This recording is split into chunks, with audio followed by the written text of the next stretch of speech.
économiques qui ont dépourvu le pays de beaucoup de ressources. Alors, quelques rappels sur l'analyse de Naomi Klein, même si ma présentation ne sera pas axée sur les politiques économiques, mais plutôt sur les questions de technologie, d'espace de travail et d'espace de vie. Alors, que racontait il y a quelques années Naomi Klein dans ce fameux ouvrage? Elle racontait la chose suivante, c'est qu'elle constatait que dans plusieurs pays, il fallait attendre une crise de grande envergure, et pendant que les citoyens sont sous le choc, eh bien, vendre l'État par morceaux à des intérêts privés, et puis tenter de pérenniser ces politiques. Donc, elle a observé ça dans plusieurs pays, le Chili, bien sûr, l'Argentine, l'Uruguay, le Brésil, bon, beaucoup de pays d'Amérique du Sud, mais pas que. Il était également question de l'Afrique du Sud, de la Russie, au moment de Helsinki, de la Corée du Sud, du Royaume-Uni aussi, de la Pologne, et même, à certaines époques, des États-Unis. La doctrine du choc, pour Milton Friedman, qui assumait le propos, était le suivant, il fallait être prêt, hein, il fallait se préparer, et lorsqu'il y avait une forte inflation, un fort taux de chômage, un tsunami, des attentats terroristes, il fallait trouver des solutions de rechange aux politiques existantes et les entretenir jusqu'à ce que des notions politiquement impossibles deviennent finalement inévitables. Hein, donc c'était vraiment un choc administré, et il donnait des indications temporelles. Il disait il faut agir dans les 6 à 9 premiers mois du mandat des nouveaux élus.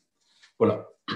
Donc c'est quelque chose de violent, hein, et qui a laissé des traces, bien sûr, dans nos mémoires. Bon, lorsqu'on évoque ces politiques économiques, inévitablement, ça nous fait penser spontanément à plusieurs sujets économiques. La question de la dette des États, la question de l'euro, qui empêche les pays de conduire des politiques fiscales, par exemple, de manière autonome. Ça nous fait également penser au contrôle social chinois, c'est-à-dire que pour des raisons de civisme, eh bien, on va mettre en place des caméras dans les rues et procéder à des contrôles des visages afin de réguler des trafics dans la ville, des trafics dans les entreprises, etc. Alors, je dis ceci nous fait penser spontanément. Je vais m'arrêter brièvement sur cette expression spontanément, parce qu'on peut également, lorsqu'on est trop spontané, commettre des erreurs. Donc, je vais émettre deux petites précautions d'usage, hein, en termes de méthode. Ce que je veux dire, c'est qu'il faut se méfier de nos réactions pour peut-être préférer des actions organisées et collectives. Alors, les deux précautions sont les suivantes.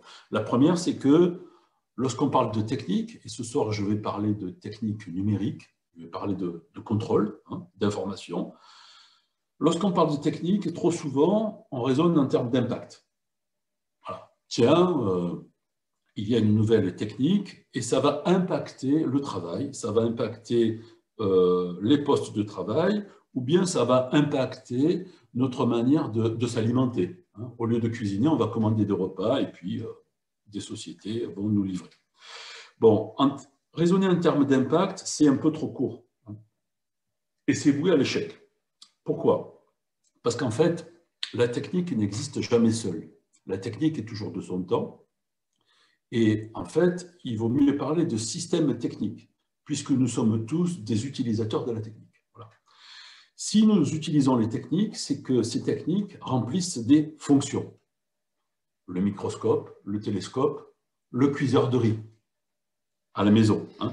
Tout ça, ça accomplit des fonctions. Pour accomplir des fonctions, depuis fort longtemps, depuis des siècles, il y a deux manières.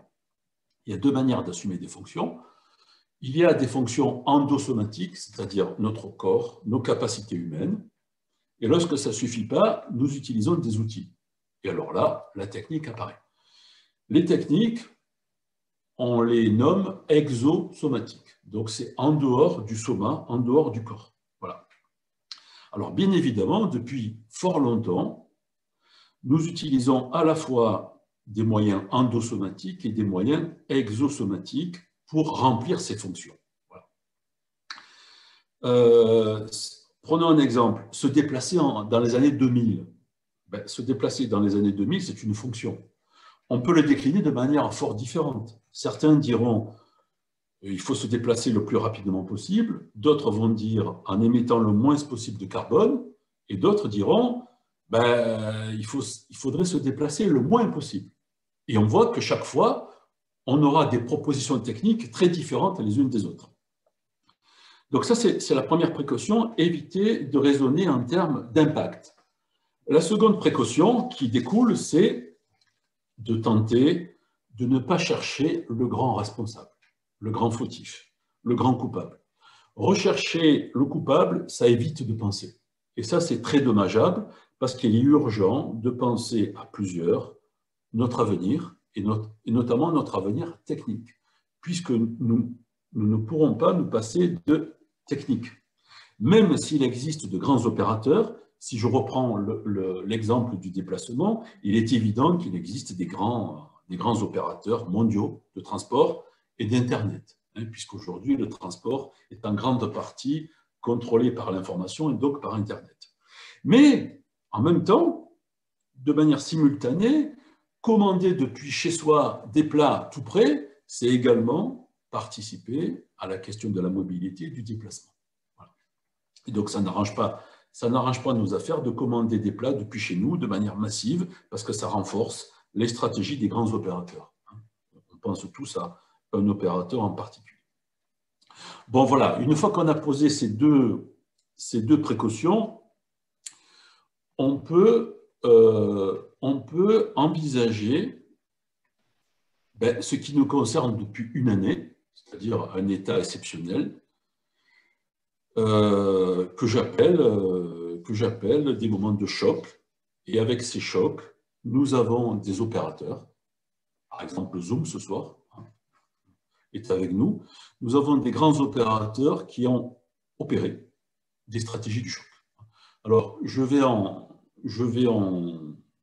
vais passer en revue 3 stratégies du choc. L'immobilier public de demain, en France, le travail à distance, le fameux télétravail, et puis ensuite, la ville numérique. Alors, la première stratégie du choc, c'est quelque chose que j'aurais pu vivre, puisque j'ai été sollicité pour y participer. En juin 2020, on sort du confinement, depuis quelques semaines, c'était il y a 1 an, et on me contacte, l'État français, le service du patrimoine public, donc les bureaux de l'État, me contactent pour participer à des réflexions. Donc j'ai décliné, j'avais autre chose à faire. Depuis ce temps-là, 130 personnes, des experts, participent à cette réflexion. Le but du jeu consiste à dire l'État français détient 15% du parc immobilier de bureaux en Île-de-France. 15%. Donc ça fait à peu près plus de 6 millions de mètres carrés. Le projet du Grand Paris se présente et donc les responsables, les pilotes de cette opération disent il n'y a pas de temps à perdre, il faut économiser des mètres carrés, vive le télétravail, on peut s'organiser autrement. Donc, juin 2020, si ça arrive en juin 2020, ça veut dire que c'était préparé. Comme Milton Friedman avait préparé ses politiques économiques, ça avait été préparé. Alors, je vous cite la lettre d'intention de ce projet. La crise du Covid, les événements climatiques et sociaux précédents ont mis à jour la fragilité de notre système lorsque des distanciations spatiales doivent être établies ou que les transports en commun sont en sous-régime de fonctionnement. Cette problématique n'est pas uniquement un enjeu de l'aménagement du territoire. L'organisation du télétravail peut être une solution. Et donc, il faut peut-être envisager le travail à distance, les tiers-lieux, les espaces de coworking qui permettraient d'envisager la question, comment maintenir la présence des services de l'État dans de bonnes conditions sur le territoire pour les usagers et les agents, en désengageant l'État des implantations en immeubles de grande hauteur. Et donc, envisager une nouvelle stratégie d'occupation de l'espace pour l'immobilier de l'État. Bon, là, on voit bien que juin 2020, c'est très rapproché, les choses étaient prêtes. Deuxième exemple, deuxième stratégie du choc que les salariés ont vécu très souvent dans leur chair, c'est le fameux travail à distance, au télétravail. Je vais m'inspirer en partie d'une note d'attaque de mars 2021 que je trouve excellente et qui nous présente, qui nous fait un état des lieux en comparant le télétravail avant le choc du virus et après.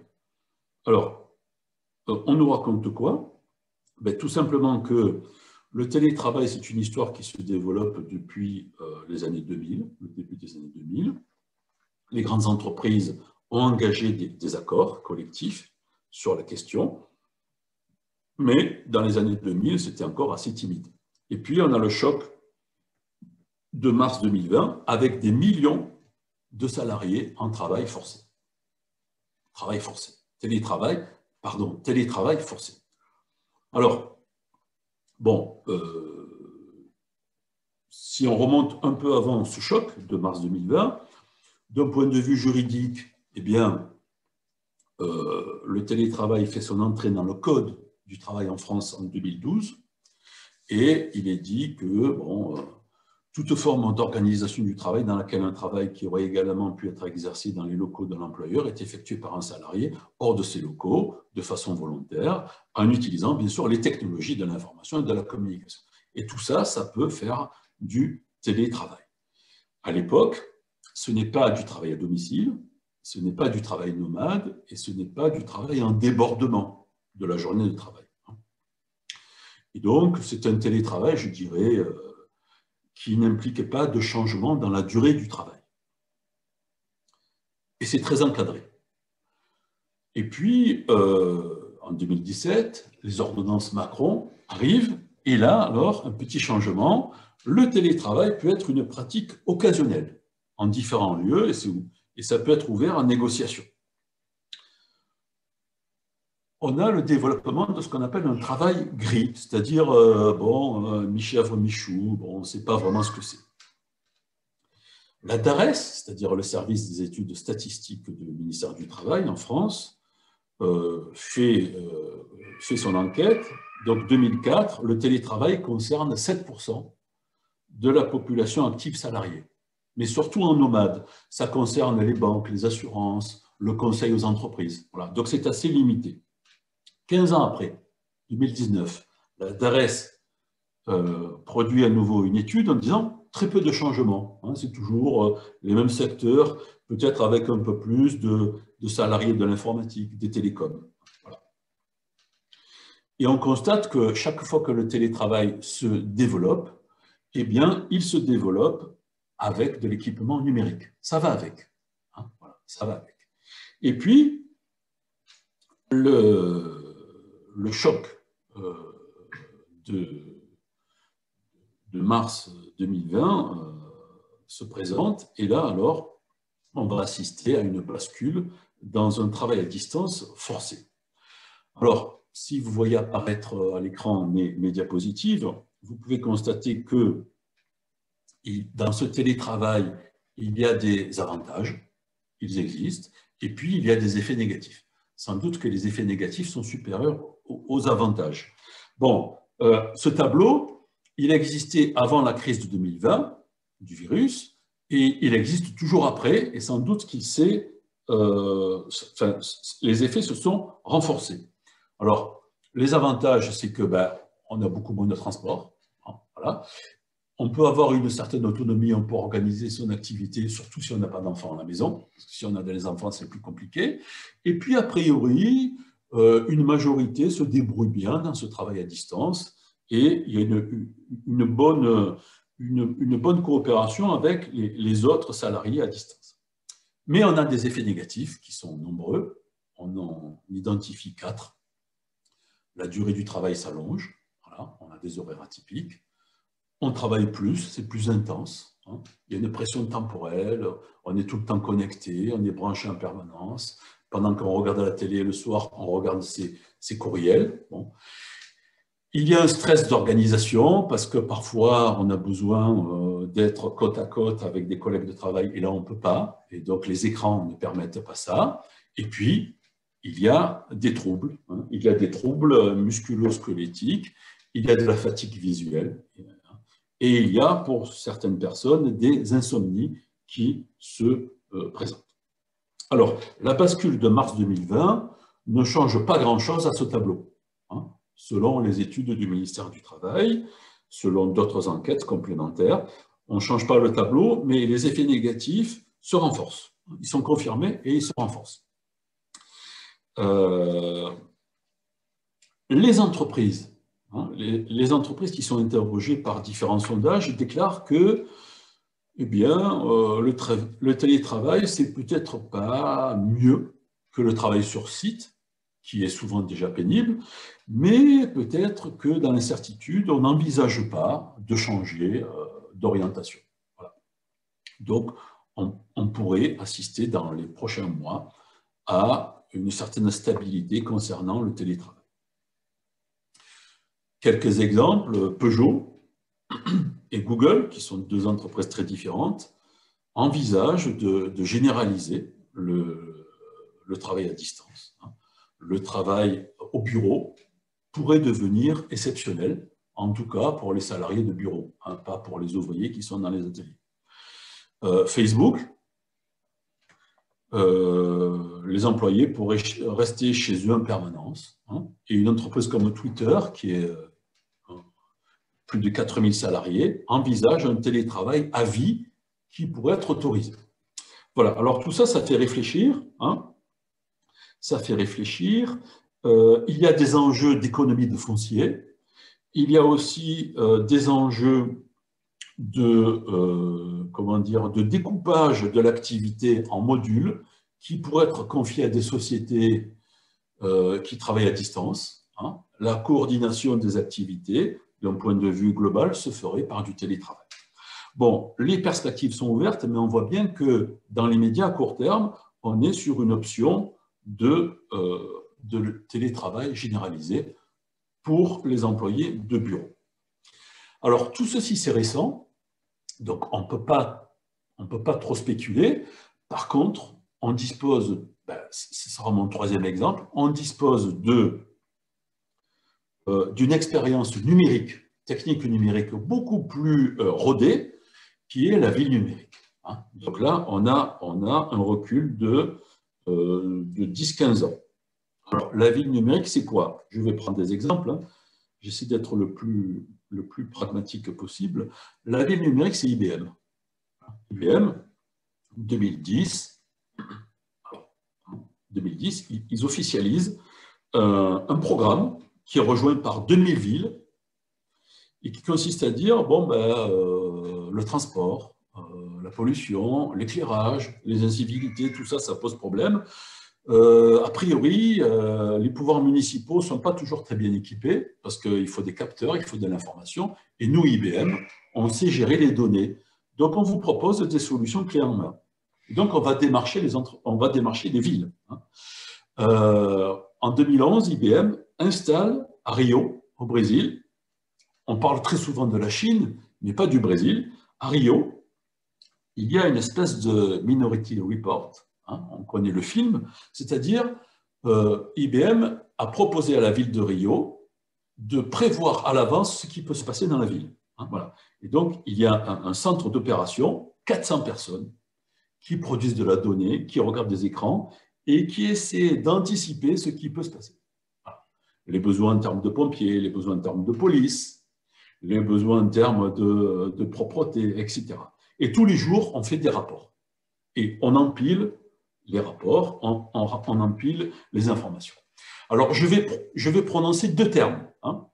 Je vais prononcer les termes de rétention et de protention, qu'on n'emploie pas tous les jours, mais qui vont revenir dans mon exposé. Que fait IBM à Rio? ils filment dans la rue, ils enregistrent des informations et donc ils retiennent. On appelle ça la rétention. Et cette rétention, on va mouliner les données, on va faire du calcul, ça va permettre de projeter, d'anticiper, pro-attention, on va essayer de projeter le futur immédiat, dans un but toujours de sécurité, de propreté, tout ce qu'on veut. Hein. Toujours les meilleures intentions du monde. Bon, je pourrais aligner des dizaines d'exemples. Hein. Aux Émirats arabes, en Corée du Sud, nous avons des bâtiments qui lisent les plaques d'immatriculation pour le parking. En Marseille, l'ancienne municipalité, en 2015, avait lancé un Big Data de la tranquillité publique. Hein. L'appellation est officielle. Big Data de la tranquillité publique avec IBM, à nouveau. On connaît les projets de la ville de Nice, caméras, reconnaissance faciale, etc., toujours pour des raisons de sécurité, de propreté.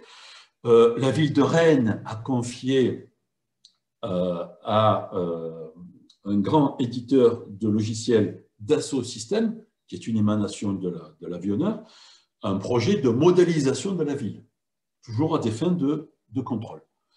À Toronto, enfin, une filiale de Google avait développé un projet en 2015 qui finalement n'a pas vu le jour, mais qui avait son intérêt. Google disait la chose suivante: le coût élevé du logement, le temps passé dans les transports, l'inégalité sociale, le changement climatique et même le froid poussent les gens à rester à l'intérieur. Dans ce monde urbain hostile, il faut des solutions. Les solutions, ce sont des bâtiments peu coûteux et modulables, flexibles, des capteurs dans la ville qui mesurent la qualité de l'air, l'état des équipements, etc. Des feux de signalisation adaptatifs qui donnent priorité aux piétons et aux cyclistes.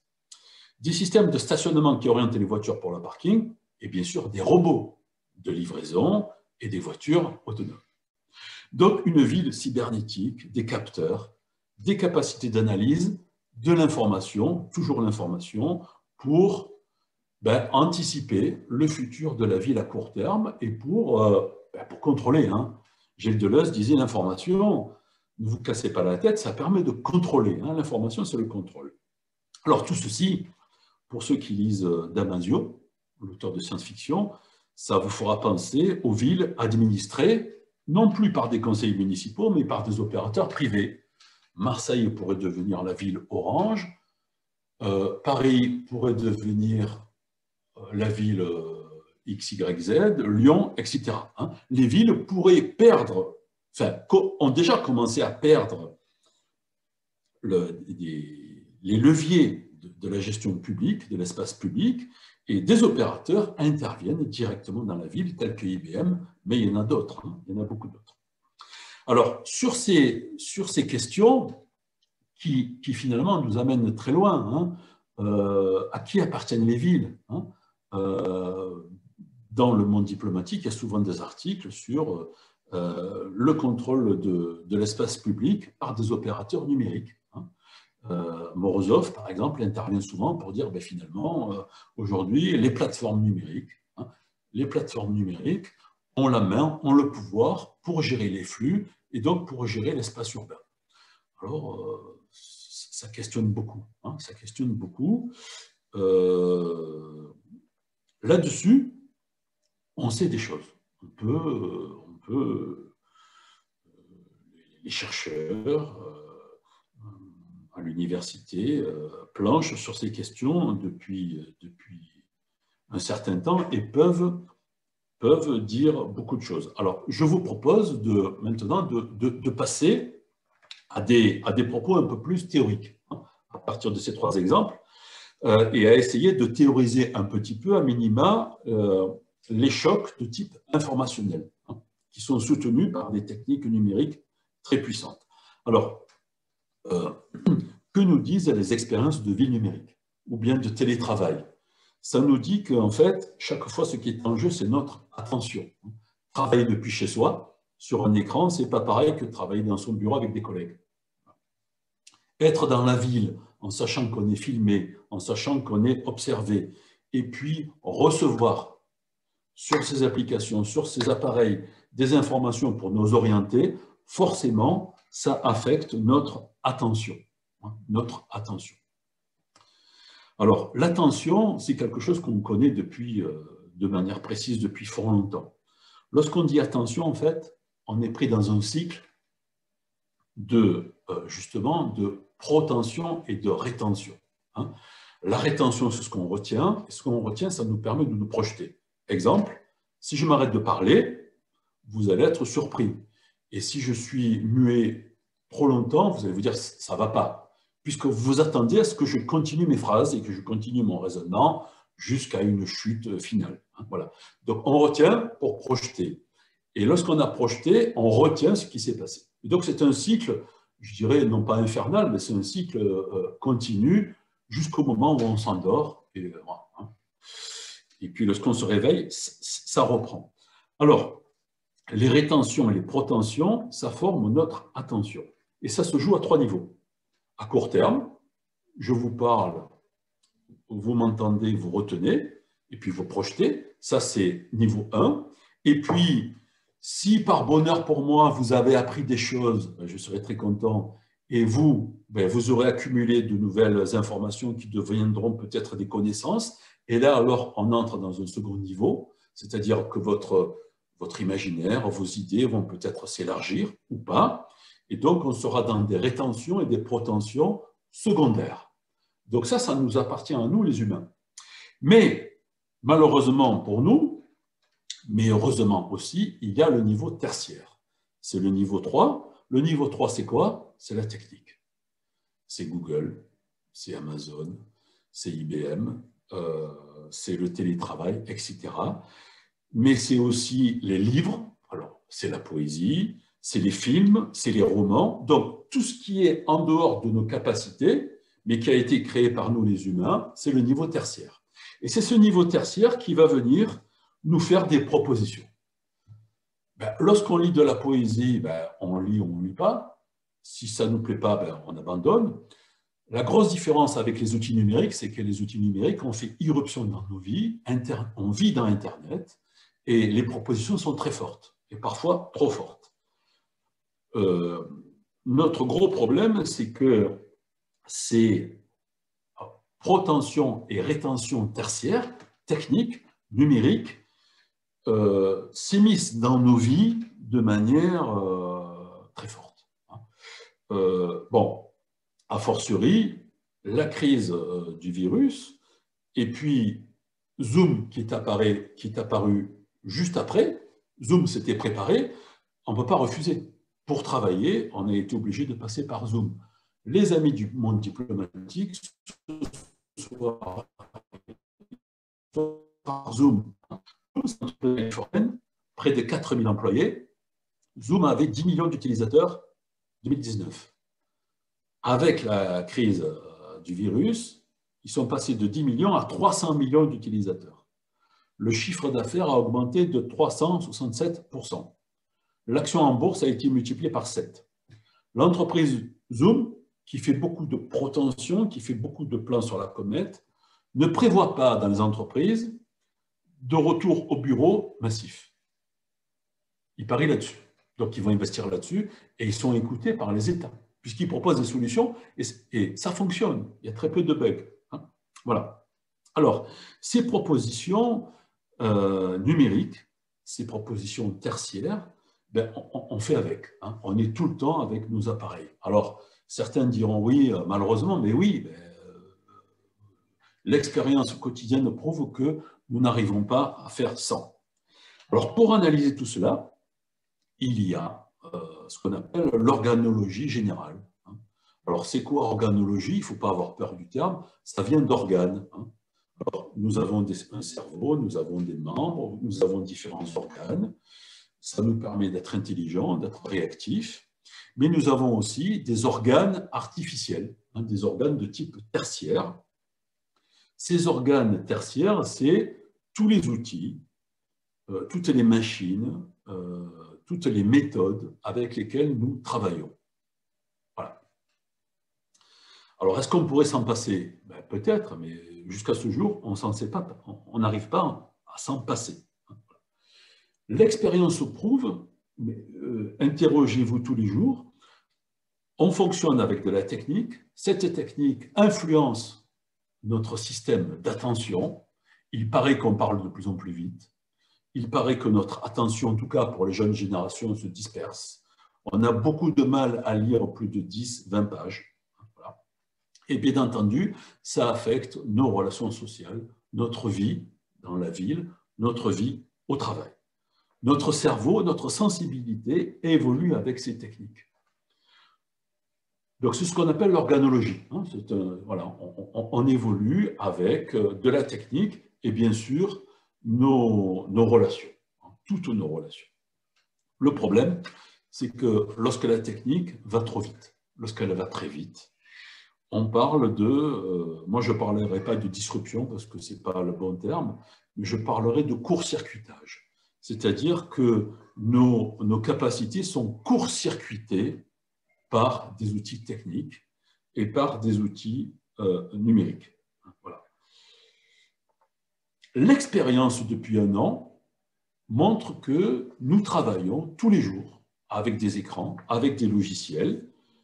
L'expérience prouve que des salariés très formés, tels que les ingénieurs, qui travaillent non pas depuis mars 2020 avec ces outils, avec ces logiciels, mais ils travaillent depuis 10, 15, 20 ans.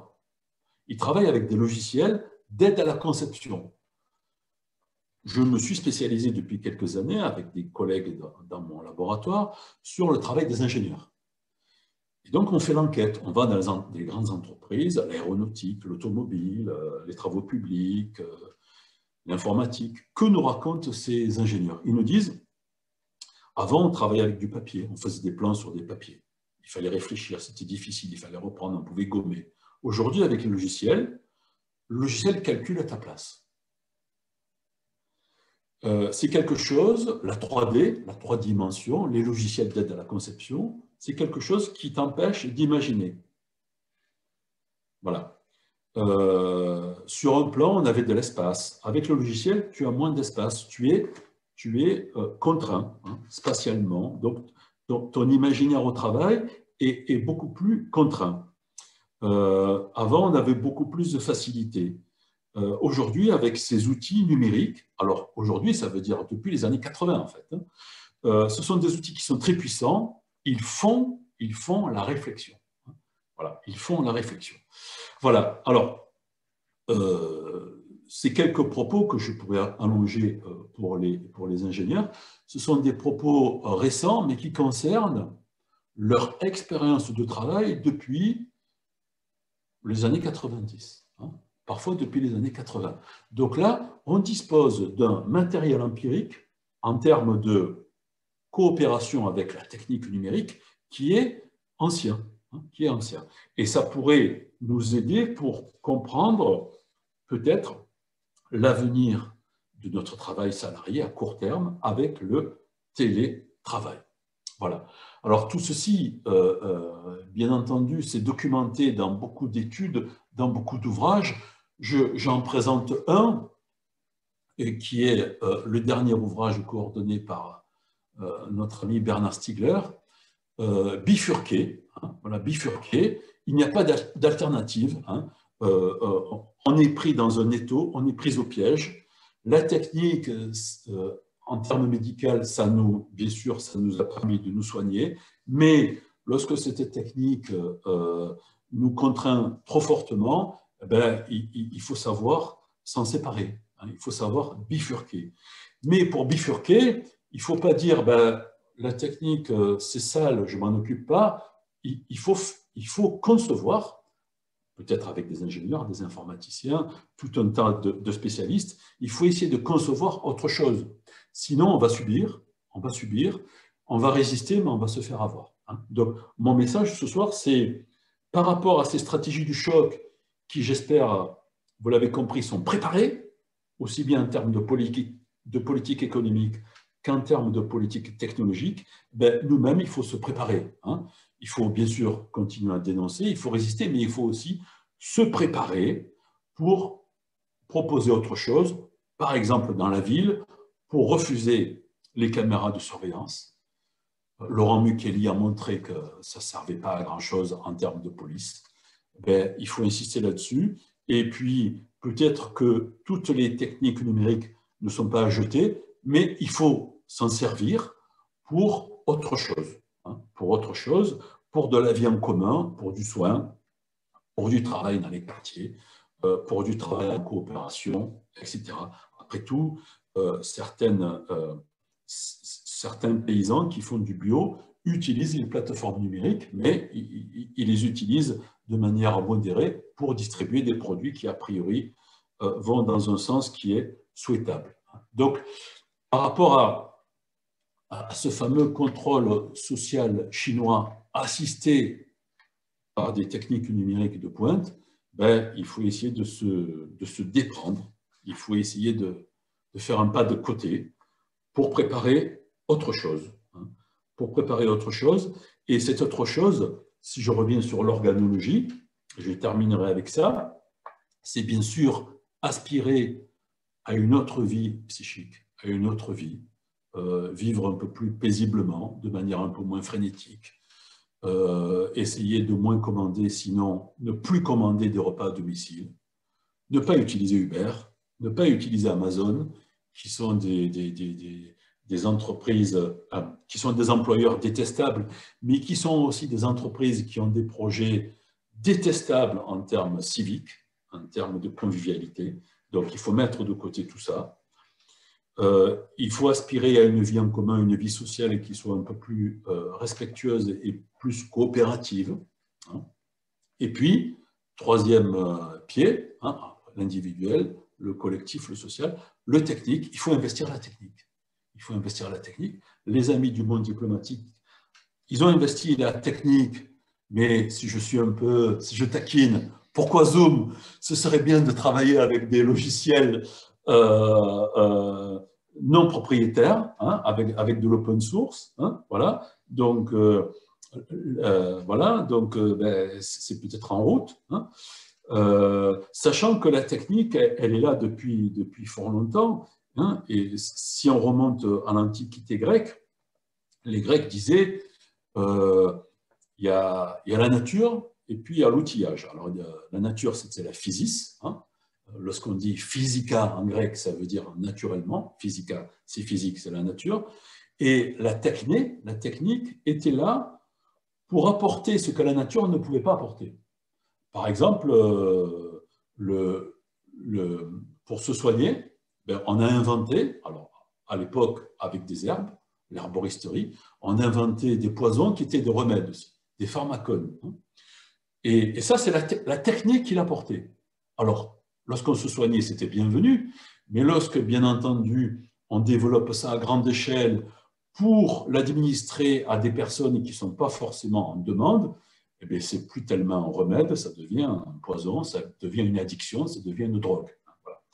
Donc, je ne veux pas me faire l'avocat du diable pour la technique, mais je sais qu'il y a peut-être des gens qui nous écoutent et qui sont des grands lecteurs de Jacques Ellul, qui avait un propos radical sur la technique, que je partage complètement, que je ne partage pas complètement, mais il y a une dynamique entre la physique, la nature et ce que peut nous donner la technique, et peut-être qu'il y a un équilibre à trouver entre les deux. Hein, voilà. Donc je terminerai avec ce propos philosophique auquel je tiens, parce que tout de même, la philosophie et la poésie, c'est ce qui doit nous guider.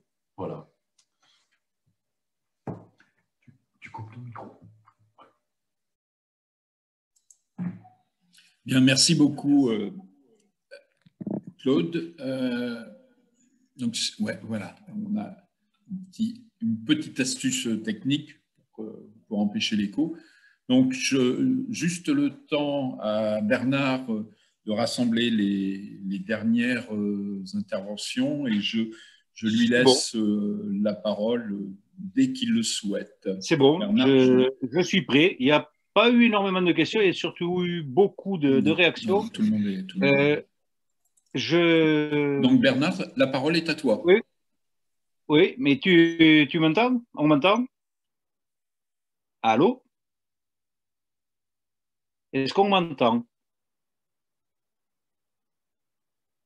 Allô? Oui, on vous entend. Ah, on entend très bien. On Bon, vous entend. On vous entend. bon, j'y vais. Je disais, il y a pas tellement de questions, il y a surtout de nombreuses réactions. Alors, juste à propos de Zoom, je vais commencer vers la fin là, des réactions. Laurent qui dit le monde de diplôme sur Zoom, ça n'est pas obligé. C'est comme les amis du diplôme qui prennent une adresse Google, c'est le choix de la facilité. J'ai eu un petit tacle pour les amis du diplôme. Honnêtement, je ne sais pas si, Dany, est-ce que tu sais pourquoi c'est Zoom qui a été retenu? Je pense qu'il y avait un deal, si on peut dire en bon français, avec le diplôme là-dessus, mais je n'en sais pas plus. Et Nathalie Vessière, dont je soupçonne fort qu'il s'agisse d'un pseudonyme, n'est-ce pas? Qui rajoute un petit clou sur le panneau en disant certes, mais l'oligopole, voire le monopole capitaliste empêche le choix. Par exemple, utiliser Zoom signifie abonder les profits d'Amazon qu'il héberge sur son cloud. Alors, je viens quand même. Bon, après, je reprendrai pour donner les différentes interventions qu'il y a eu. Question, il y a une question de Alain G qui dit que dire du nudge management en termes d'attention capturée. Alors, Claude, tu réponds au coup par coup, je donne plusieurs questions et tu réponds à plusieurs questions en même temps. Oui, pardon. Oui, je peux répondre déjà. Alors, sur les critères passés, l'utilisation de Zoom par les amis du bon diplomatique, ben voilà, on fait comme on peut, mais ça prouve que, tiens, pour qu'une association comme les Amis du Monde Diplomatique, qui est très regardante sur, par exemple, comment on accueille des intervenants, j'en suis témoin, comment on discute avec les gens, et qui est très respectueuse, bon, et qui fait attention, bon, à l'époque, hein, qui n'est pas si loin, lorsqu'on avait des rencontres en plein air, bon, la propreté sur le site, bon, etc., l'alimentation. Bon. Eh bien, l'association des Amis du Diplôme a choisi Zoom. Ben, Zoom était prêt. Et Zoom, il y avait très peu d'informations, de bugs à propos de Zoom. Et Zoom s'est préparé. Alors, j'associe ma remarque, ce choix, hein, à ma précaution méthodologique numéro 2. Et j'y tiens beaucoup. Parce que lorsque j'entends, c'était une remarque, et moi je veux bien m'engager sur cette polémique, lorsque j'entends qu'il y a un système capitaliste qui est là et puis bon, et qui empêche tout, oui, d'accord, mais oui, ben alors on va se coucher, hein, on va se coucher. Trouver un bouc émissaire, ça permet de ne plus penser, voilà. Hein. Et ça, là-dessus, moi je suis intraitable. Il faut être toujours en alerte, il faut toujours être en recherche. Est-ce que c'est facile? Non, c'est pas facile. Bien sûr qu'en face de nous, il y a des mastodontes. Hein, voilà. Mais moi, je ne commande pas mes livres sur Amazon. Même si j'ai besoin. Je travaille, il nous a pratiquement imposé Zoom. Moi, j'ai dit non. Je suis allé sur une application qui s'appelle Big Blue Button et qui est développée avec des logiciels libres. Parfois, ça a bugué. Globalement, ça a bien. Ensuite, j'ai beaucoup de collègues à l'université qui me disent j'ai absolument besoin de cet ouvrage et le seul qui le propose, c'est Amazon. Oui, Amazon, au mois d'octobre, ils me disent on ne peut plus commander les ouvrages, ils ont tous été achetés par Amazon. Je trouve ça insupportable. Moi, je ne commande rien sur Amazon.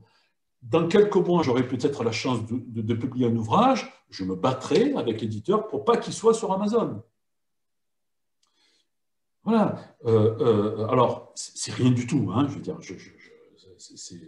c'est Don Quichotte, hein, c'est rien du tout, mais arrêtons de dire, il y a un système, il y a de grands opérateurs, bon, ne soyons pas consommateurs de ces systèmes et éduquons autour de nous, même si ce n'est pas grand-chose, à ne pas consommer de ces majors d'Internet et d'autres. Voilà. Et en même temps,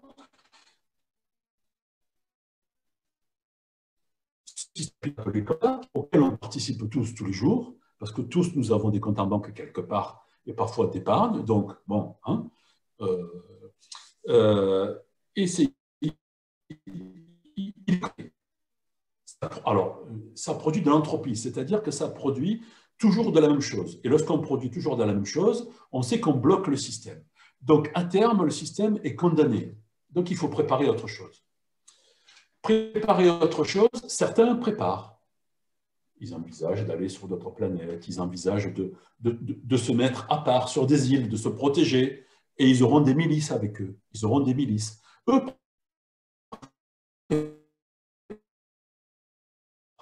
internationale, je dirais qu'elle est presque communiste. Ils collaborent entre eux, ils travaillent ensemble. Et nous, ceux qui contestons, on travaille très peu ensemble. On se retrouve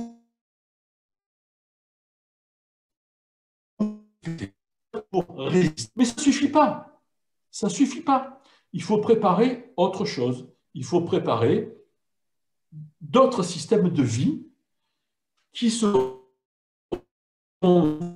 faits de relations amicales, mais aussi de relations médiatisées par de la technique. Parce qu'on va continuer à se déplacer, on va continuer à consommer, on va continuer à voir des films, et la technique cinématographique, elle est intéressante, bon, etc., etc.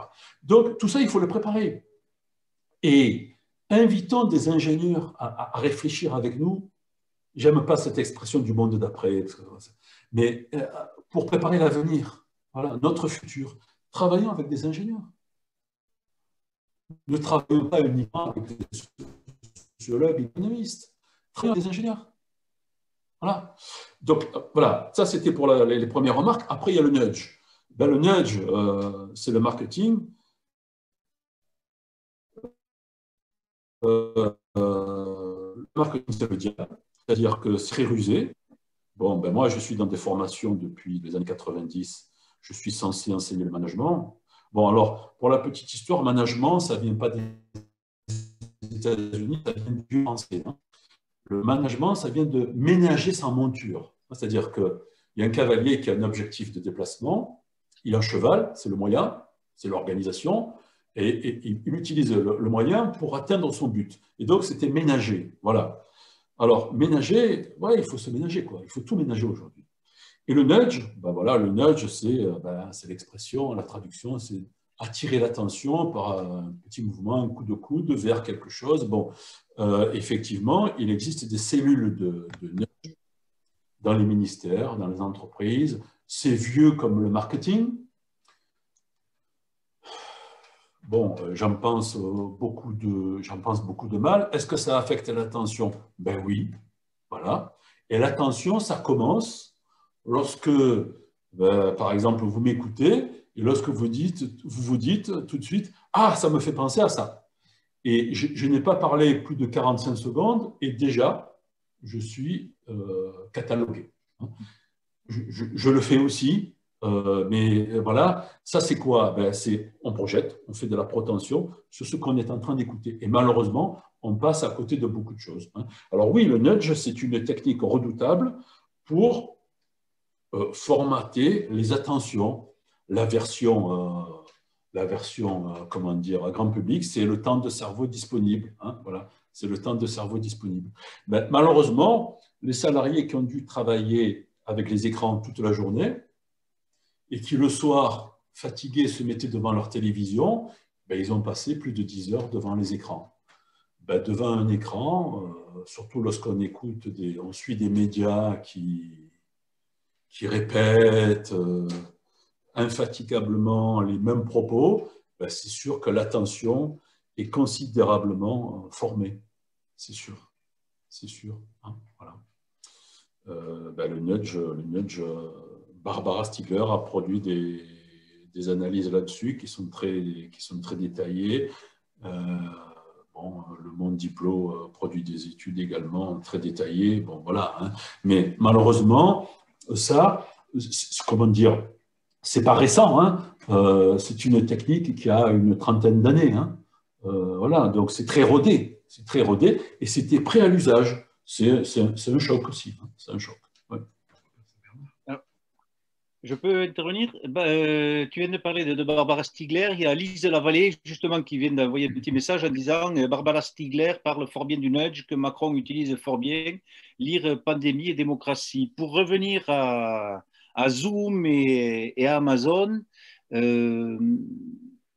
Steph dit quel profil Zoom? Zoom est semble-t-il gratuit. À ma connaissance, on peut avoir des options en prenant un abonnement Zoom. Je crois que c'est ce qu'a fait le Diplo, ce qui expliquerait que les amis du Diplo passent par cette technique. Oui. Laurent dit qu'il y a plein d'autres moyens de faire de la visioconférence. Il cite Discord que je ne connais pas trop, mais il cite MSN et MSN c'est Microsoft.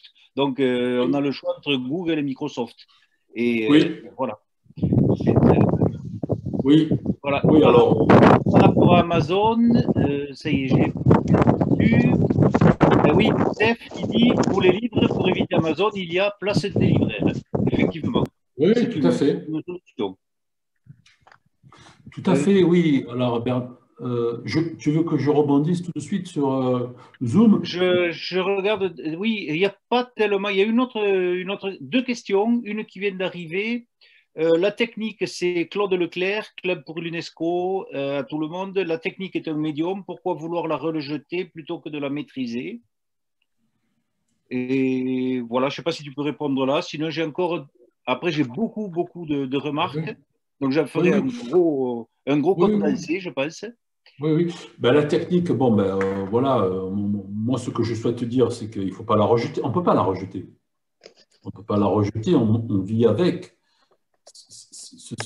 C'est même pas ingrat de rejeter la technique, on vit avec.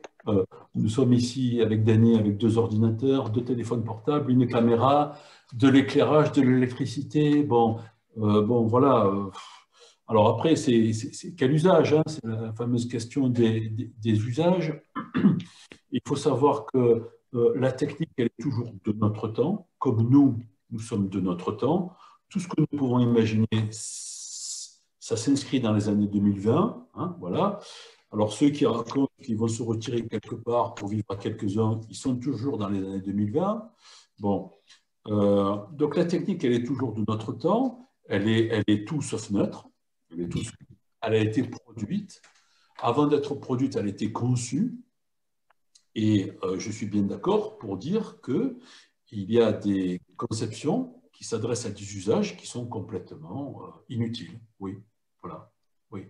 Il y a des biens, il faudrait faire l'inventaire des biens qui sont utiles et ceux qui ne sont pas utiles parce que, d'une part, il y a un effet sur le climat qui est dramatique, et puis d'autre part, ça nous encombre, ça émancipe pas les individus.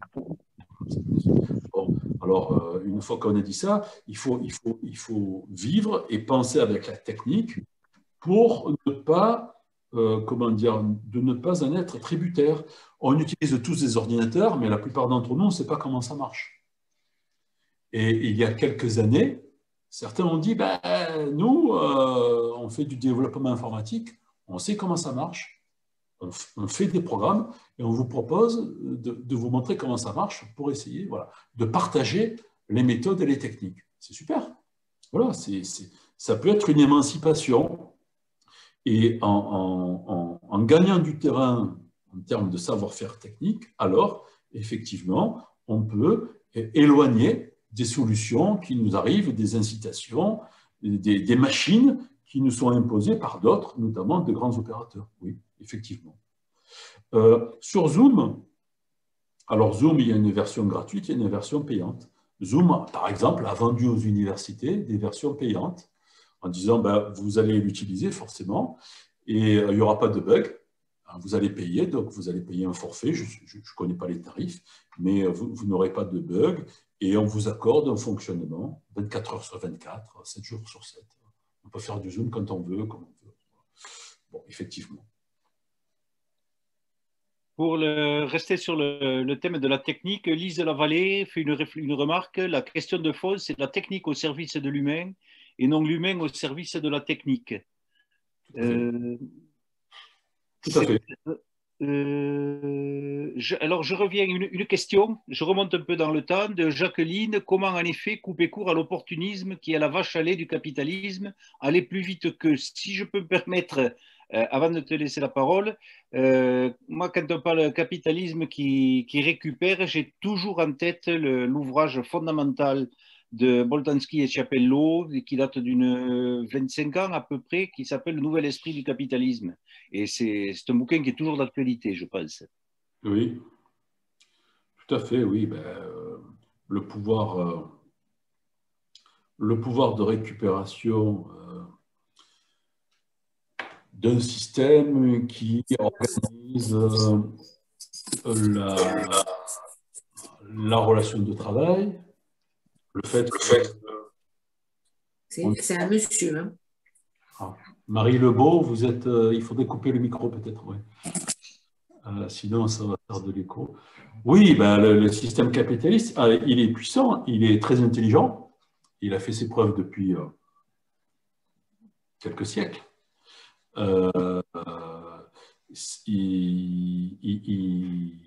Il va pas nous laisser tranquilles demain ni après-demain. Hein.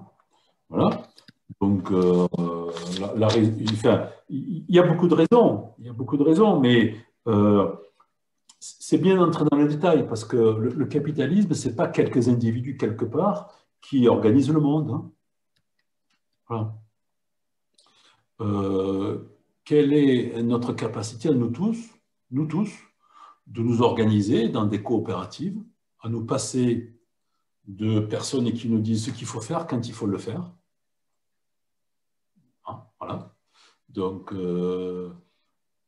malheureusement, beaucoup d'entre nous n'acceptent pas de se creuser la tête tous les jours sur comment consommer, comment s'organiser pour produire à plusieurs. Et malheureusement, se creuser la tête pour conduire des projets en commun, ça se réalise dans quelques associations, avec des gens qui travaillent parfois jour et nuit, en étant salariés ou en étant à la retraite, mais c'est le fait de quelques personnes, une proportion trop faible dans chacun des pays, et à partir de là, lorsqu'on abdique, lorsqu'on laisse faire des organisateurs qu'on va appeler patrons, qu'on va appeler actionnaires, qu'on va appeler conseil d'administration, qu'on va appeler managers, ben effectivement, on s'en remet à cette relation salariale qui fait qu'on n'a pas la main sur comment on travaille et sur à quoi aboutit notre travail, c'est-à-dire les résultats de l'activité. Et alors là, effectivement, de ce point de vue, le capitalisme, il a de beaux jours devant lui, oui, effectivement. Ouais. Et il peut salarier des ingénieurs, des informaticiens, des spécialistes qui vont concevoir des outils de plus en plus sophistiqués pour régenter nos vies dans l'entreprise et dans la ville. Hein, parce que la ville numérique, le mouvement est engagé, c'est redoutable. C'est redoutable parce que nous sommes observés tout le temps. Nous sommes incités à réaliser telle activité plutôt que telle autre. Et on doit reconnaître que ça peut faciliter nos vies, malheureusement. Et donc, à nouveau, la solution de facilité, elle est là. Et X applications nous proposent, sur la base d'expériences d'utilisateurs divers, d'opter pour tel comportement plutôt que pour tel autre. C'est très difficile de sortir de ce comportement qui devient quasi automatique. Voilà. Alors moi, je suis d'accord pour faire le constat qu'il y a des moyens fantastiques qui sont consacrés pour régenter nos vies, c'est vrai. Ben, la question, c'est comment s'organiser pour en sortir. Et là, on demande des volontaires. Dany, est-ce que tu peux me dire de combien de temps on dispose encore? Parce que j'ai beaucoup de réactions. Alors là, pour le moment, je donne les réactions, les dernières qui arrivent, mais je ne voudrais pas que les premières et les premiers qui avaient réagi se sentent frustrés parce que j'ai pas mal de choses à rapporter aussi. Là, toujours pareil pour la technique, Jacqueline qui nous dit s'occuper de technique, c'est compliqué et mange beaucoup de temps. Ça se fait aux dépens de faire de l'art, de la poésie, de chanter. Activités qui sont investies par les femmes, mais hélas pas beaucoup par les hommes. Gros problème. Je ne sais pas si on va se lancer dans un débat sur le féminisme. Jacqueline. C'est Jacqueline, c'est ça? C'est Jacqueline qui est. Alors Jacqueline, vous avez tout à fait raison. Et alors la technique, bon, j'ai pris des exemples dans le travail ou dans la ville, mais chanter, c'est une technique. si vous m'invitez dans vos groupes de chant, moi je ne chante pas beaucoup, je vais avoir du mal parce que je n'ai pas la technique. Donc vous allez m'éduquer. Les arts, il y a de la technique. On ne peut pas se mettre face à un piano et jouer tout de suite si on n'a jamais joué. Il faut de la technique. Hein. Donc toutes les méthodes artistiques sont des techniques. Alors, ce n'est pas tout à fait comparable aux techniques, aux logiciels qui nous permettent de faire du traitement de texte ou d'autres choses, bien entendu. Mais, Jacqueline, vous disposez de techniques. Et lorsque votre cercle, dans vos associations, dans vos groupes de chant, s'élargissent, eh bien, vous enrôlez des gens dans votre technique. Et ça, c'est bienvenu, c'est bien. C'est bien. Alors, sur les premières phrases de Jacqueline, elle a raison. S'occuper de technique, ce n'est pas facile. C'est vrai. Chercher à comprendre comment ça fonctionne dans le logiciel, ce n'est pas simple. Hein, voilà. Mais après tout, il y a des formations, il y a des gens qui sont spécialisés, puis on peut se répartir les tâches. Bon, je suis face à vous grâce à Zoom. Bon, mais Zoom fonctionne avec un éclairage. On est chez moi et Dany Bruet est avec moi et en même temps m'a filmé pour mettre en ligne prochainement une vidéo. Et j'ai assisté à la mise en place de Dany. Ben, ça a duré pratiquement 1 heure. Il m'a montré tous les réglages qu'il pouvait, toutes les options de lumière.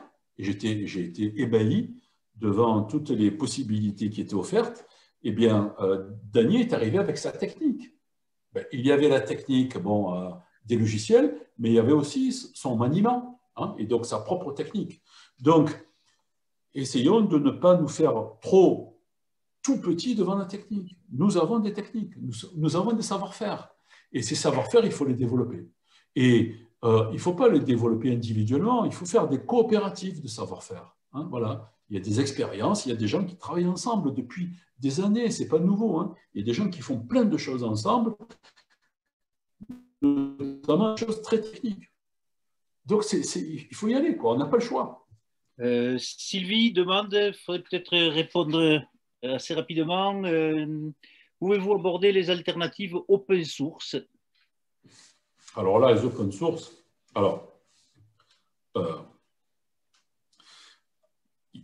il existe des alternatives open source. Alors, avant d'aborder ça, si vous voulez tout d'abord commencer par les risques ou les dangers qui nous guettent. Concernant le télétravail, je vous renvoie sur la note d'attaque de mars 2021 qui est très bonne. Sur la ville numérique, la ville contrôlée, je vous renvoie vers le travail de la quadrature du net et notamment vers leur site qui s'appelle Technopolis ou Technosurveillance. Ils font un travail remarquable qui consiste à recenser pour toutes les villes de France les dispositifs qui ont été mis en place pour surveiller la population en ville. Par exemple, les caméras de surveillance à l'entrée des lycées et la reconnaissance faciale. Voilà. Ils font un travail formidable, c'est très documenté, c'est un réseau. Ils proposent des alternatives et ils sont engagés dans des procès contre les gestions municipales. Voilà. Donc, il y a ceci. Et ensuite, logiciel libre. Alors, sur les outils de téléconférence, de visioconférence, j'ai cité Big Blue Button. Il y en a d'autres, sans doute, mais je ne connais que celle-là. Ensuite, sur les applications, collaboratives, je sais que concernant la ville numérique, New York a mis en place, alors c'est à double tranchant, hein, c'est-à-dire on a les deux faces. Hein. New York a mis en place un bureau de planification numérique. On prend des données, on capte l'information, on surveille, et après on gère. Alors ça leur permet de faire plein de choses. Et une chose qui est plutôt sympathique, ça leur permet d'identifier les restaurants qui rejettent des huiles grasses. Ça leur permet aussi de repérer les vendeurs de cigarettes à la sauvette. Ça leur permet de repérer les immeubles à risque d'incendie. Bon, voilà. La ville de Montréal, qui a une réputation plutôt progressiste, a mis en place des bureaux de ville intelligente avec des projets qui remontent du terrain, des projets de citoyens, pour développer tous des espaces verts, des coopérations en ville. Voilà. Après, bien entendu, il y a toutes les expériences d'informatique open source. Voilà, il y a Linux, bon, voilà, il y a beaucoup de choses. Il y a toute la suite Framasoft, voilà, qui permet d'éviter les suites qui sont propriétaires de Microsoft, d'Apple, etc. Je vous recommande au passage l'excellent ouvrage de mon ami Jean-Benoît Zimmermann sur les expériences de libre coopérative, aussi bien dans le domaine du logiciel que dans les domaines de l'espace urbain et l'espace partagé. Jean-Benoît Zimmermann est un économiste qui a consacré beaucoup de travaux à ces expériences autonomes en économie. Voilà. Il vit à Marseille et il est un très grand spécialiste de logiciels libres. Donc, il y a un ouvrage qui s'appelle Les communs quelque chose, et donc qui vous rapporte plusieurs expériences concrètes de logiciels libres, mais aussi de projets en coopération, en commun, et qui sont sur ce principe. Voilà. Voilà ce que je peux dire là-dessus. Merci. Je vais revenir un peu alors en arrière vers les premières réactions. Tu as parlé d'attaque. Thérèse avait dit il y a un petit moment de ça, je vous remercie d'avoir cité si longuement mon article paru en mars dans la revue des possibles d'attaque. On peut tout à fait extrapoler sur comment les entreprises vont intégrer le télétravail dans leurs organisations. Depuis la parution de cet article, des entreprises ont maintenant signé des accords, Maïf, Renault, etc. Elles s'orientent vers un modèle hybride, moitié présentiel, moitié distanciel, mais bien de manière permanente et officialisée à suivre. Oui. Je ne sais pas si tu peux reprendre des longues tout à fait. Alors, moi, dans mon laboratoire, donc le laboratoire d'économie et de sociologie du travail, il y a des collègues qui travaillent depuis pratiquement 1 an sur l'expérience de télétravail. Bon, moi, je n'ai pas eu le temps de travailler avec eux, mais ils me tiennent au courant.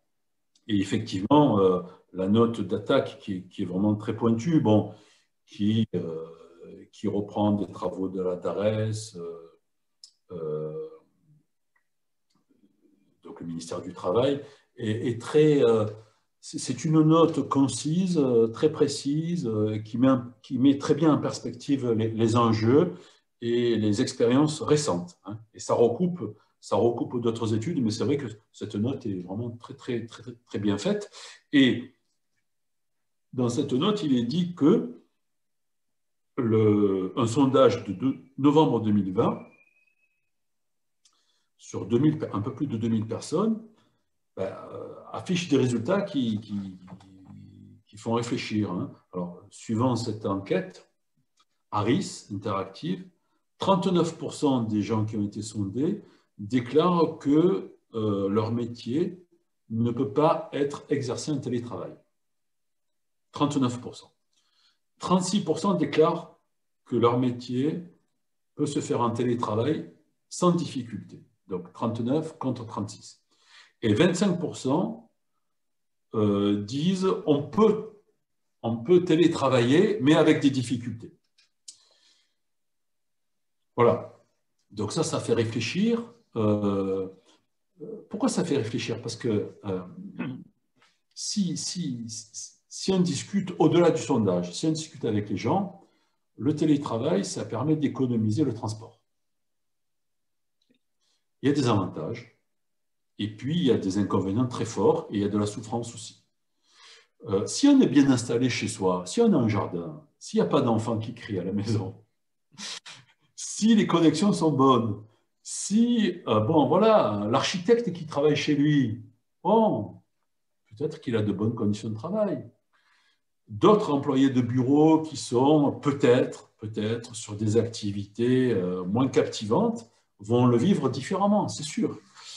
Donc là, il faut, voilà, comment dire, on va observer ce qui se passe. Il est certain que dans les mois à venir, étant donné la pression, étant donné la peur qui est administrée tous les jours, il est certain que le télétravail va continuer sur la lancée.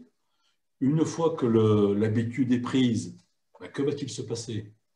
Si Peugeot confirme son souhait de, ben voilà, pour le travail de bureau, d'en rester là et de généraliser le télétravail, ben, je ne sais pas ce qui peut se passer. Je ne sais pas ce qui peut se passer. C'est sûr que ça va renforcer les disparités, ça va renforcer les inégalités en termes d'équipement, en termes de conditions de travail. Ceux qui avaient déjà de bonnes conditions de travail vont peut-être les poursuivre. Ceux qui déjà subissaient leur activité vont continuer à les subir peut-être de manière plus forte. Bon, tout ça, ça demande à être observé, hein, et on ne peut pas raisonner de manière théorique là-dessus. Voilà. Je reviens à la toute première réaction, qui était une réaction de Nathalie Vessière. Je vais enchaîner avec deux réactions de la dite Nathalie Vessière, plus une question qu'elle avait posée il y a longtemps. La première intervention, c'était: plutôt que stratégie du choc, ne vaut-il pas mieux parler de la généralisation du capitalisme de surveillance? En effet, le télétravail consiste à intensifier le travail salarié et à contrôler davantage le travailleur afin d'augmenter le surtravail. Surveillance par ailleurs du citoyen afin de mieux contrôler ses actions et désormais ses pensées par la vidéosurveillance, mais également plus sournoisement par les GAFAM. Cela a été analysé par Grégoire Chamaillou dans son livre « Généalogie du libéralisme autoritaire ». Oui. Un peu plus tard, elle écrivait: l'État demande, voire dans certains cas exige, le télétravail dans la fonction publique 5 jours par semaine sous le prétexte fallacieux du Covid. Le but évident est de détruire les collectifs de travail et la contestation, mais aussi de limiter les implantations physiques. Il sera désormais inutile de louer ou posséder des bâtiments puisque les agents de l'État seront disposés dans des espaces de coworking ou flex-office et ils répondront exclusivement par téléphone ou Internet. Un exemple de plus de la volonté de détruire ce qui reste du service public pour mieux l'externaliser. Et un peu plus tard, elle posait la question: on reste encore dans le télétravail. De plus en plus d'études démontrent les effets nocifs du numérique sur l'apprentissage à l'école. Pouvez-vous nous en dire un mot? Oui, alors j'ai oublié son prénom, mais elle a tout à fait raison. Nathalie. Nathalie, elle a tout à fait raison, je la rejoins. Alors, les stratégies du choc, effectivement, on aurait pu dire renforcement du capitalisme de surveillance. Oui, pourquoi pas. D'ailleurs, vous voyez, j'avais prévu 2 autres visuels, et notamment celui de Christophe Masuti, qui vient de sortir, Affaires privées aux sources du capitalisme de surveillance. Hein, voilà. Alors, Masuti, on raconte à peu près les mêmes choses. Hein. Lui est plus sur la vie privée. Mais Nathalie, je rejoins complètement Nathalie. Le numérique, comment dire, Wikipédia, c'est du numérique. De grands universitaires, de grands penseurs, lorsqu'ils rédigent ce qu'ils ont à écrire, leurs articles, leurs livres, ils consultent Wikipédia pour vérifier qu'ils ne disent pas de bêtises. Donc Wikipédia, certains disent que c'est une des merveilles du monde. Wikipédia, c'est un outil numérique, mais pas que numérique, intellectuel, savant, qui est administré par une communauté. Voilà. Alors il y a plusieurs couches. Hein. Je vous renvoie aux travaux de mon ami et collègue Léo Joubert, qui a réalisé un travail formidable sur comment fonctionne Wikipédia. Il y a plusieurs couches. Hein. Ce n'est pas forcément tout démocratique, il y a plusieurs couches. Wikipédia, c'est numérique, c'est formidable. Oui, voilà. Amazon, ce n'est pas formidable. Sur les écrans, ben oui, les écrans, ça détruit. Les écrans, les écrans, c'est destructeur. Ça nous fatigue, et chez les plus jeunes, ça a des effets immédiats sur le cerveau en termes neurologiques. Hein. Donc, c'est dangereux le numérique. Hein. Bien sûr que c'est dangereux. Je pense que tous ceux qui écoutent savent que les entrepreneurs de la Silicon Valley interdisent les écrans à leurs enfants, qui vont dans des écoles spécialisées pour faire des jeux, pour faire de la permaculture, etc. etc. Hein. Bon, tout le monde a suivi sans doute des reportages là-dessus. Ils ne sont pas fous. Hein. Ils sont pas fous. Bon, effectivement, il ne faut surtout pas équiper les collégiens et les lycéens de tablettes numériques. Non, non, pas du tout. Il faut lire des livres papier. Moi, je lis que des livres papier. Je ne lis pas sur les écrans. J'utilise l'écran. J'ai été obligé d'utiliser les écrans pour faire des cours. Je rédige ce que j'ai à rédiger sur des écrans, mais dès que je peux, j'utilise le papier. Bien sûr que le numérique est pas... ça permet le numérique, c'est du contrôle. Hein, voilà. Et ça permet de contrôler l'information et ça permet de contrôler ce à quoi nous sommes attentifs. Voilà.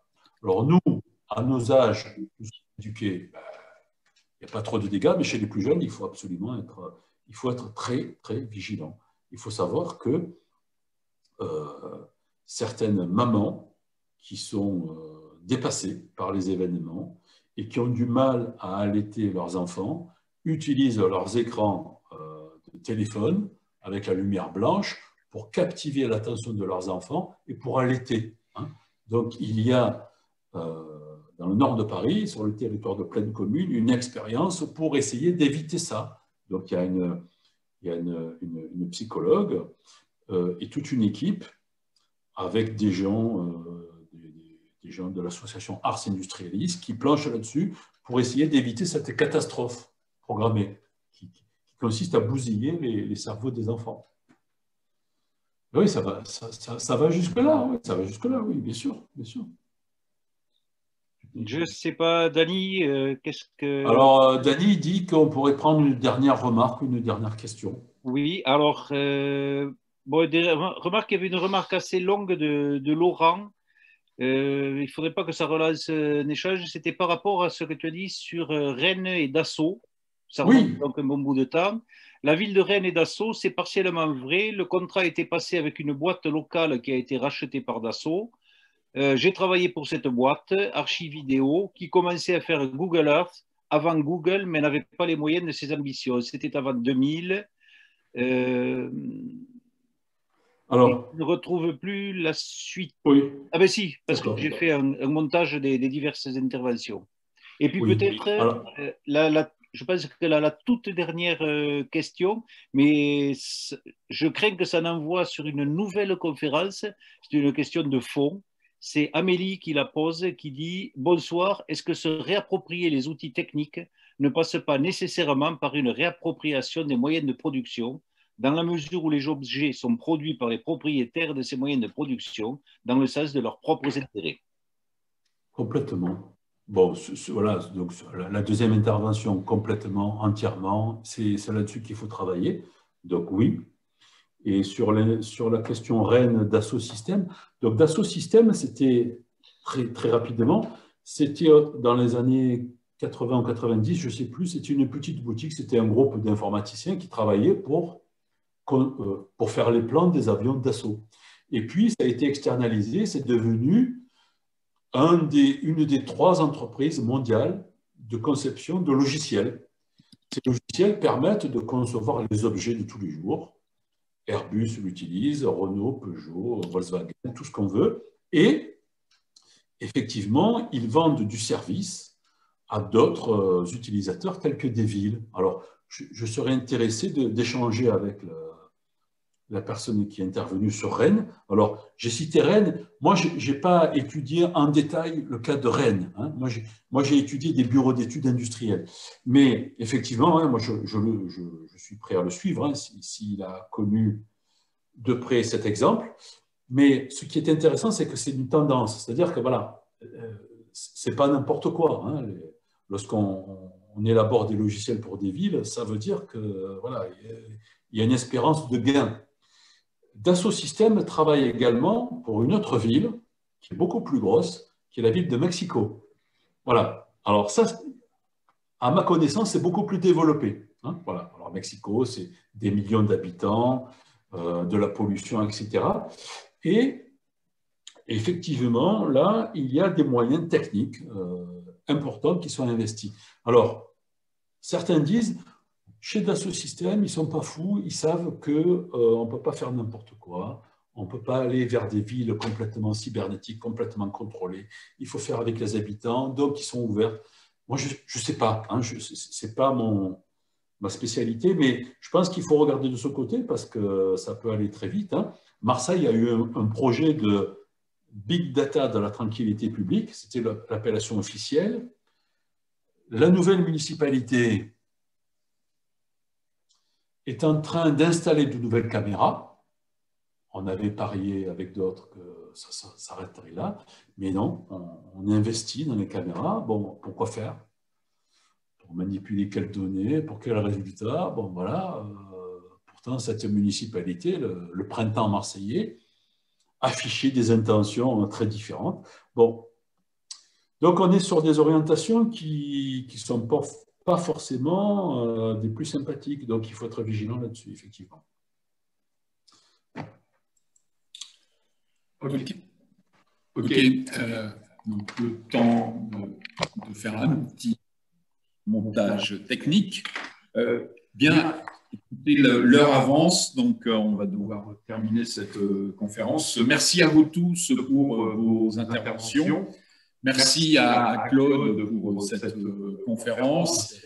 Et merci à Bernard, les amis du monde diplomatique de Carcassonne, d'avoir su si bien synthétiser toutes les interventions. Donc l'enregistrement sera disponible sur, vous pourrez le revoir après montage, hein, bien sûr, sur la chaîne YouTube des amis du monde diplomatique d'Aix-en-Provence, ainsi que sur la chaîne YouTube des Déconomistes. Et pour nos prochains rendez-vous, donc je vous annonce que le jeudi 20 mai à 15 h, on recevra Philippe Méot qui interviendra sur un thème dont le titre est assez long, puisqu'il s'agit de travail, emploi et Covid, 2 points, entre bouleversement et issues problématiques. Le samedi 12 juin à 15 h, on recevra Corinne Hérault et Isabelle Luciani, qui sont toutes deux sociologues, et elles feront un exposé sur l'état extrêmement préoccupant de la recherche universitaire en France. Le samedi 25 juillet à 21 h et à 23 h, on projettera le nouveau film de François Ruffin et de Gilles Perret, Debout les femmes. Cette projection aura lieu en plein air dans le parc Saint-Mitre d'Aix-en-Provence. Et le vendredi 10 septembre à 21 h 30, il y aura également une projection en plein air de ce même film à Marseille, au parc de la Maternité. Merci à vous tous, bonne soirée et à très bientôt.